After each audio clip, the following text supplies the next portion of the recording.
Kita berbeda, berbeda suku, bahasa, budaya, juga agama. Indahnya perbedaan menjadi kekuatan bagi kita bangsa Indonesia.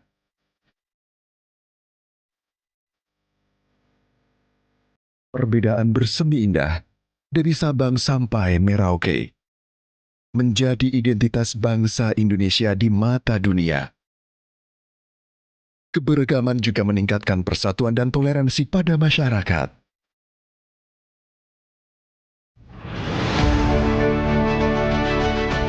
Kita berbeda, tapi kita satu. Bersama Polri Presisi, rajut kebinekaan sebagai satu keluarga. Karena kita satu Indonesia. Mari satukan keragaman dan ciptakan persatuan untuk Indonesia. Salam Presisi.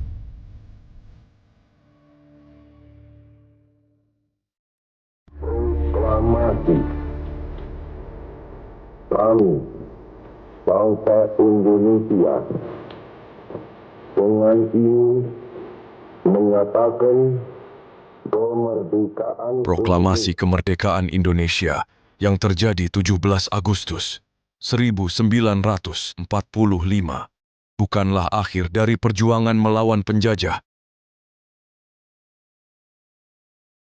Proklamasi justru menjadi awal yang penuh dengan perjuangan dan pengorbanan.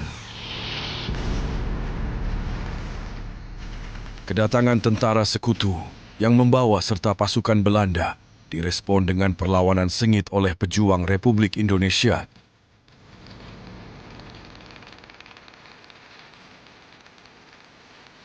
Pasca agresi militer, satu situasi memburuk. Remain in Republican territory, there remains the threat to the very existence of the Republic, and therefore also to lasting peace. The Republic of Indonesia asks therefore that the Security Council of the United Nations order the complete withdrawal of Dutch troops from all Republican.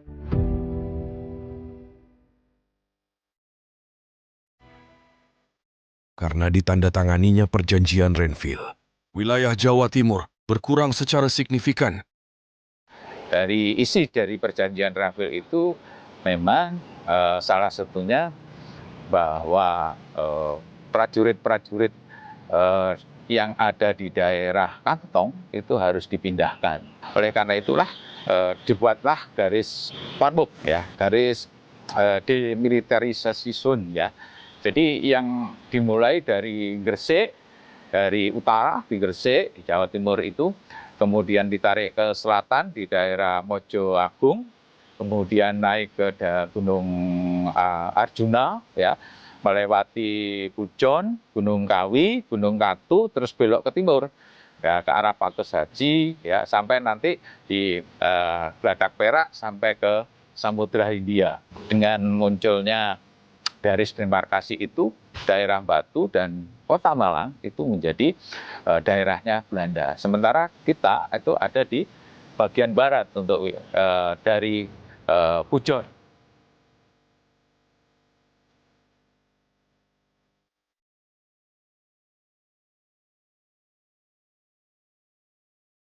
Pada masa itu, garis demarkasi dijaga oleh Kesatuan Polisi Keamanan yang berada di bawah Komando Inspektur Polisi Garjito.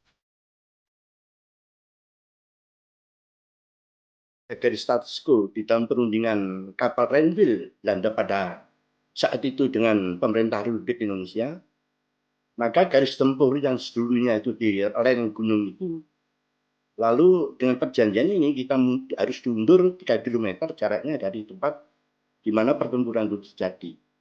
Dinyatakan bahwa status quo ini harus dijaga oleh PK, militer tidak boleh duduk di situ.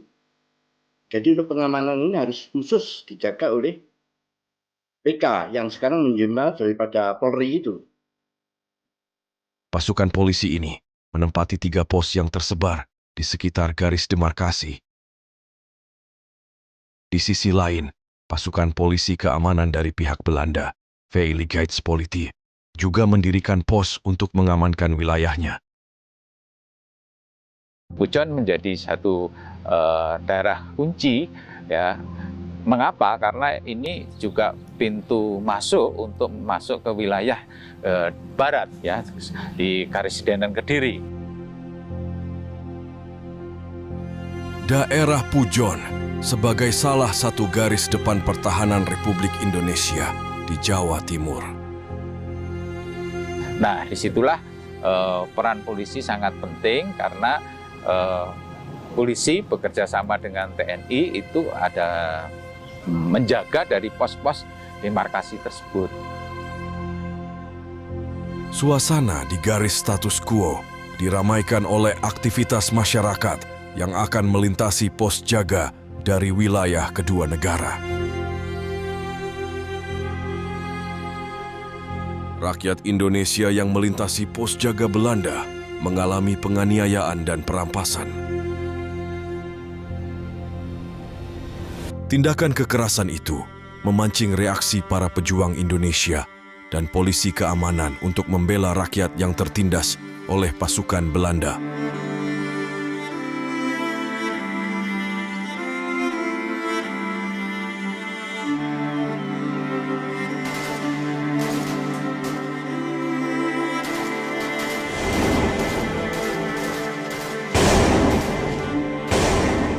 Tanggal 7 Desember 1948 sekitar pukul 16, mulai terjadi kontak senjata dengan tentara Belanda. Pasukan gabungan TNI dan polisi keamanan dengan dibantu oleh rakyat memberi perlawanan atas penindasan yang dilakukan oleh Belanda. Ada sebuah perubahan di situ dari strategi perang linier yang frontal gitu dengan cara gerilya. Nah, kasus yang di Pandansari itu sebenarnya adalah serangan yang gerilya. Ya, artinya serangan yang mendadak. Pada pertempuran ini menewaskan seorang serdadu Belanda. Pasukan Republik Indonesia berhasil merampas jeep dari polisi Belanda, 2 pucuk senjata, topi baja, jas hujan, dan pesawat telepon. Tentu ini sangat bermanfaat bagi kita. Tentu dari sisi moral juga, ya, karena sebuah kemenangan, ya, meskipun ada yang gugur sudah saya katakan tadi, tapi sesuatu yang kita bisa mengusir dan merampas itu adalah sesuatu yang penting bagi perjuangan, bahwa tentara yang Belanda yang notabene persenjataannya lebih bagus, ya, pengalaman tempurnya di dalam Perang Dunia juga sudah diuji, itu ternyata bisa dikalahkan, dan itu menaikkan moral juang kita, kan, seperti itu, ya.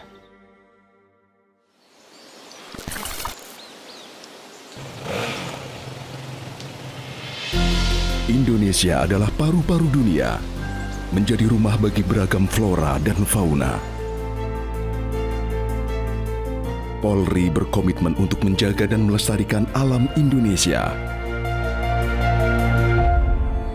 Perubahan iklim berdampak luas pada kehidupan, memengaruhi berbagai aspek kehidupan.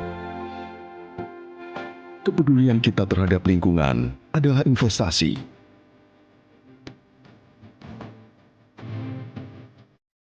Menjadi warisan terbaik untuk Bumi Pertiwi.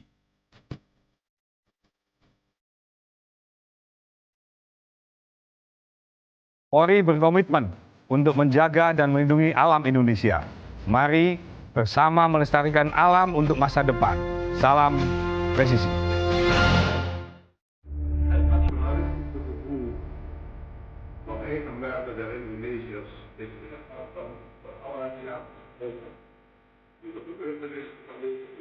Pada tanggal 18 Desember 1948, pemerintah Belanda menyatakan bahwa tidak lagi merasa terikat oleh sesuatu perjanjian dengan Indonesia.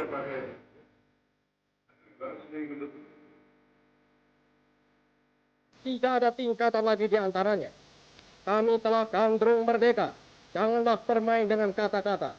Lagi pula, Van Moot dan Van der Plas, tidakkah tuan-tuan di belakang kata tuan-tuan itu, tuan-tuan telah sediakan bom dan dinamit? Tidakkah tuan-tuan bersama-sama Amerika, Inggris, dan Australia telah menyerang bangsa Indonesia? Kami gandrung kemerdekaan. Semboyan kami ialah merdeka atau mati. Bagi kami, tidak ada tanah air sonder kemerdekaan. Tidak ada kemerdekaan sonder tanah air. Kalau tuan-tuan menyerang kami dengan pedang dan bom dan beril dan meriam, maka kami akan melawan mati-matian. Suasana di garis status quo semakin mencekam. Rakyat yang hendak melintasi wilayah tersebut bertambah takut akan kekejaman polisi Belanda.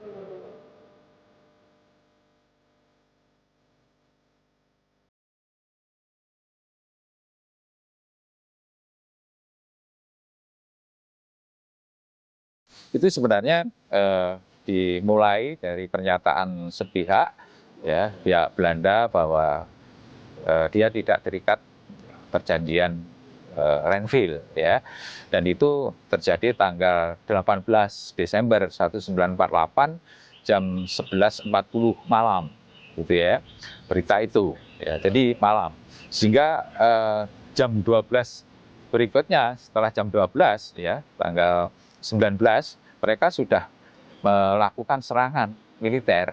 Sehingga kalau kita baca di dalam fakta-fakta menyerang ibu kota Republik Yogyakarta, itu kan pagi-pagi sekali, ya, pagi-pagi sekali. Pagi-pagi tentara Belanda dengan menggunakan lintas udara menyerang daerah ibu kota. Dalam waktu singkat, Belanda dapat menguasai lapangan terbang Maguwo dan Yogyakarta. Malam dinyatakan begitu, paginya mereka melakukan serangan yang sudah disiapkan. Ya, sebenarnya kan target utamanya itu adalah Medalan, pembangkit listrik yang ada di Kasembon. Karena apa? Karena memasok listrik ke arah Pujon dan Batu. Ya, nah ini kalau tetap dikuasai Republik, tentu ketergantungan listrik ini pada Republik ini kan tinggi. Dia harus melalui garis demarkasi, di mana itu ada pos-pos. Sekitar jam 9.30, datang 3 orang tentara Belanda mendekat ke pos polisi keamanan 1, tapi tidak melakukan apa-apa. Datang melihat situasi itu, ya, kemudian balik lagi, itu dianggap, karena kan memang setiap hari dilakukan seperti itu, ya. Ya, mungkin tidak menyangka bahwa itu sebenarnya adalah mata-mata yang melihat kondisi real di perbatasan seperti apa. Nah, karena ini sebagai sebuah rutinitas, mungkin tidak dianggap sebuah awal dari sebuah serangan militer, kan gitu. Beberapa jam kemudian, tepatnya pukul 12.30, tentara Belanda datang lagi. Kali ini, mereka menerobos garis status quo dari arah utara dengan jumlah yang cukup banyak, dengan formasi siap menyerang. Mereka yang di pos tentara Republik inilah yang pertama kali menyambut, ya, pasukan Belanda ini. Dan ini persenjataannya lengkap. Kebiasaan Belanda itu kalau mau bergerak kan didahului oleh pesawat dulu, ya, membuka jalan, kan gitu, ya, baru infanterinya bergerak. Jadi memang dalam kondisi yang mencekam dan kondisi tidak seimbang. Pertempuran sengit terjadi di antara kedua kubu. Polisi keamanan berjuang dengan gigih untuk mempertahankan garis status quo. Karena kekuatan tidak seimbang, tugas polisi keamanan yang berjaga di pos 1 melakukan perlawanan sambil berupaya untuk mencari bantuan ke wilayah Pujon Lor. Di antara korban pertempuran pada hari itu, naas bagi agen polisi Kacung Permadi. Terbujur kaku tertembus peluru dalam usaha untuk mengantisipasi serangan Belanda. Agen polisi Kacung Permadi tertembak dan gugur dalam tugas mengawal wilayah Republik Indonesia.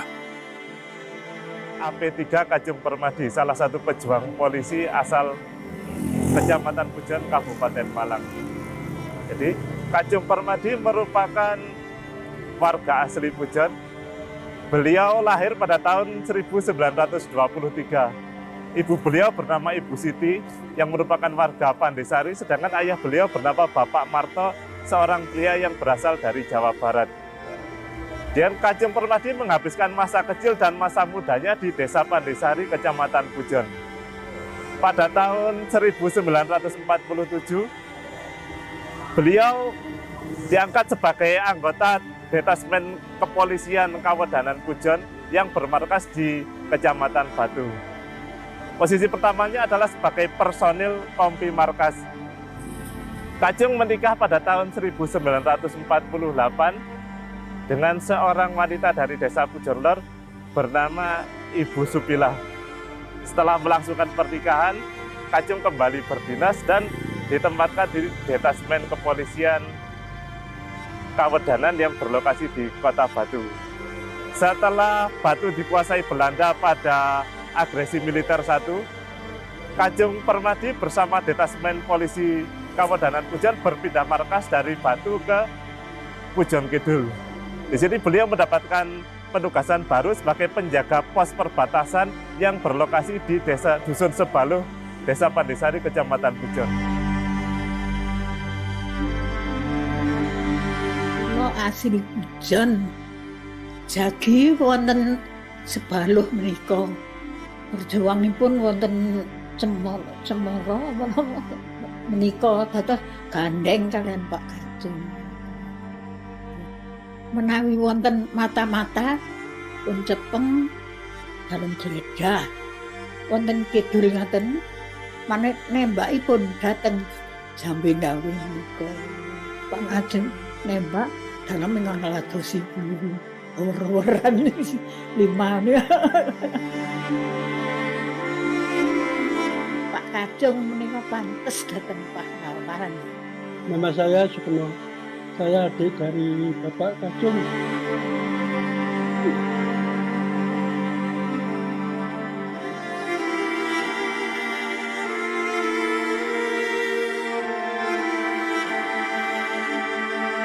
Membela bangsa dan negara sampai akhirnya dia tertembak 3 kali di kepala, di dada, dan di punggung.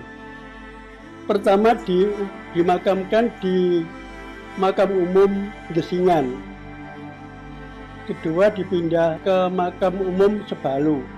Setelah kemerdekaan dipindah lagi ke Taman Makam Pahlawan Suropati Batu. Memang kakak saya itu orangnya itu pendiam, tegas, mencintai keluarga, sangat mencintai adik-adiknya. Kesetiaan pada tugas telah tuntas kami tunaikan, meskipun harus dibayar dengan nyawa. Perjuangan kami telah usai. Kepadamu, kami titipkan negara Republik Indonesia. Waktu kejadian memang Bapak Kajung Permadi dalam posisi pengantin baru. Dan belum genap 1 tahun beliau wafat waktu menjaga pos yang berada di Desa Pandesari, Kecamatan Pujon. Waktu itu Bapak Kajung Permadi jaga di pos penjagaan, tiba-tiba ada serangan dari pihak Belanda.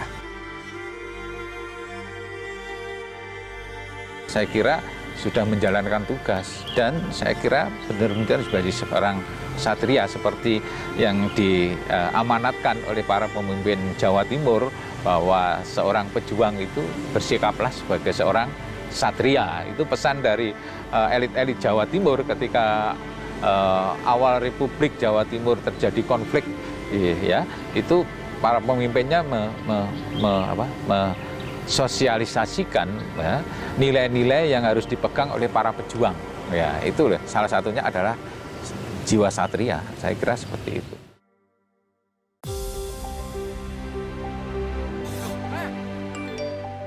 Berita palsu memicu polarisasi dalam masyarakat. Kehilangan kepercayaan dan terjadi gejolak sosial. Polri Presisi sebagai cooling system mengantisipasi penyebaran konten hoax, melakukan sosialisasi dan edukasi literasi pada masyarakat, serta menjaga persatuan dan kesatuan bangsa. Pemilu 2024 harus dipantau dan dijaga.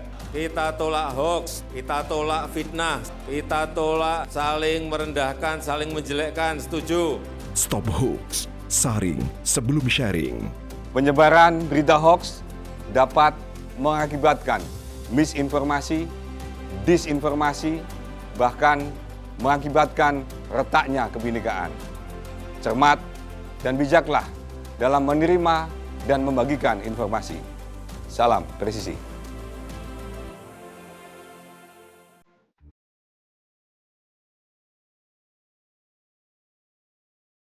Untuk mengenang pertempuran yang terjadi di sekitar garis status quo Pandesari yang menyebabkan gugurnya para pejuang, maka pada tahun 1982 dibangun Monumen Perang Kemerdekaan. Diharapkan generasi penerus dapat mengenang sekaligus meneladani semangat patriotisme dari para pejuang yang gugur.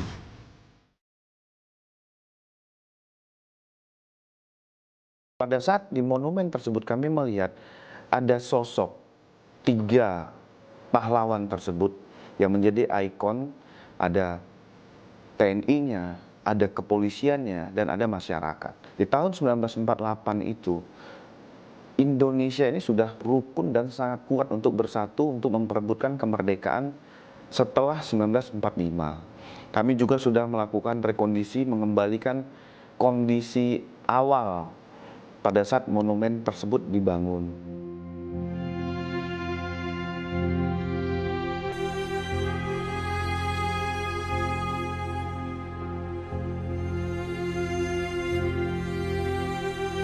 Di sini ada 17 bambu dan 45 peluru, di mana bambu yang berjumlah 17 ini filosofinya adalah tanggal kemerdekaan Indonesia tanggal 17 Agustus, kemudian 45 peluru filosofinya adalah tahun kemerdekaan Indonesia tahun 1945.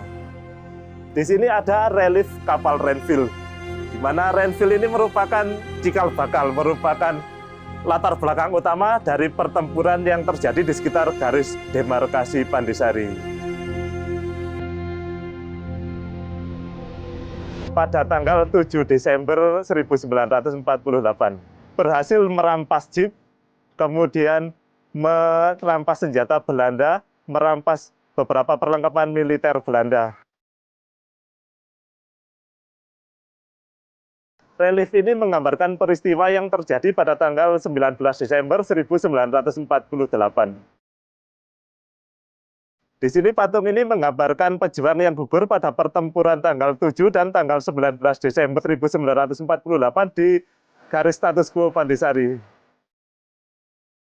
Di sini patung tonggak kayunya menggambarkan pewarisan semangat dari generasi 45 ke generasi saat ini. Kemudian dipertegas lagi dengan prasasti yang ditandatangani oleh Bapak Budi Hermanto waktu itu sebagai Kapolres Batu, yang menegaskan bahwa polisi ikut berjuang di pertempuran sekitar garis status quo Pandesari pada tanggal 7 dan pada tanggal 19 Desember 1948. Mengingat sejarah perjuangan mungkin yang nggak boleh kita lupakan ya. Kalau kita di Kecamatan Pujan mempunyai monumen seperti ini, garis status quo atau garis demarkasi yang mempunyai kisah pahlawan-pahlawan kita pada masa lampau dalam mempertahankan kemerdekaan Republik Indonesia. Inilah letak posisi dari pos 1. Pos ini waktu itu yang menjaga polisi keamanan dari AP3 Kacung Permadi dan beberapa rekannya. Disinilah letak pos keamanan yang kedua. Ditandai dengan, kalau orang sini bilangnya pohon loh, dan ada tempat pemandiannya.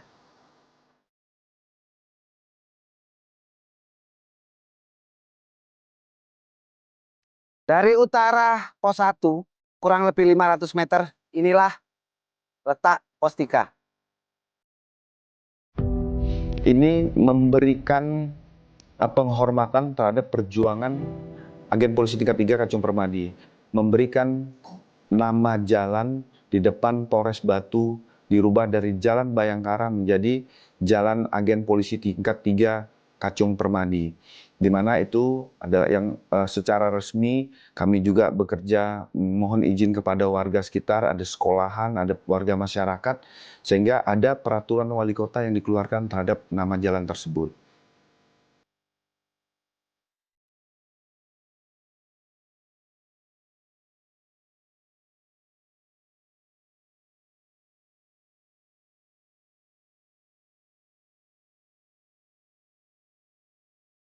Dan pada tanggal 15 Juli 2020, Kapolda Jawa Timur, Irjen Polisi Dr. Fadil Imron melakukan peletakan batu pertama dalam membangun lapangan tembak di Polda Jawa Timur dan diberi nama Agen Polisi tingkat 3 Kacung Permadi.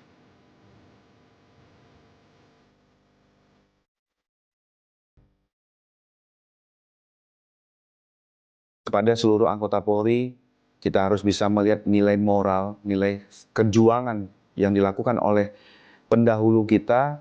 Nah, ini yang harus kita pertahankan, semangat nilai kejuangan bahwa di tahun 1948 setelah perjanjian Renville ada Polri atas nama Kacung Permadi bersama tim yang selalu memperjuangkan kemerdekaan Republik Indonesia. Kita berharap bahwa generasi-generasi ke depan bisa mengambil nilai-nilai luhur, nilai-nilai baik dari sejarah perjuangan garis Van Mook, garis demarkasi yang ada di Pujon, sehingga kita tidak akan pernah melupakan sejarah ini.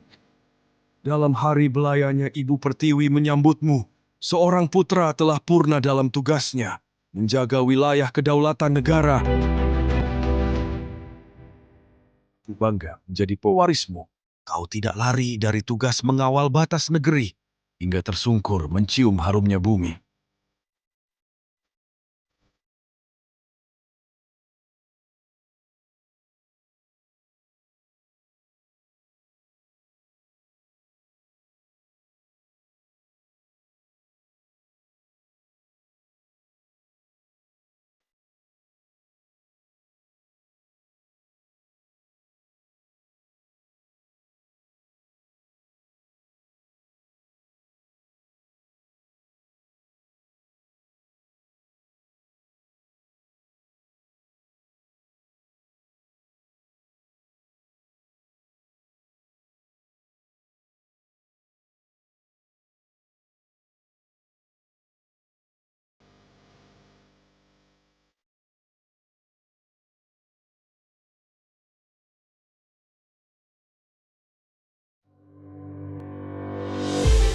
Indonesia hidup berdampingan dalam keberagaman.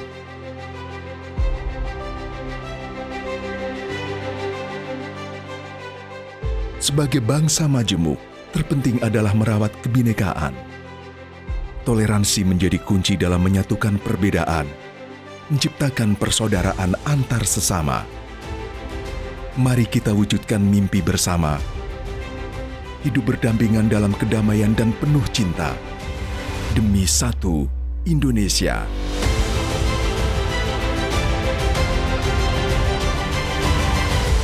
Indonesia adalah negara yang kaya akan kebinekaan. Mari kita saling menghargai dan menghormati perbedaan serta merawat peradaban demi persatuan dan kesatuan NKRI. Salam presisi.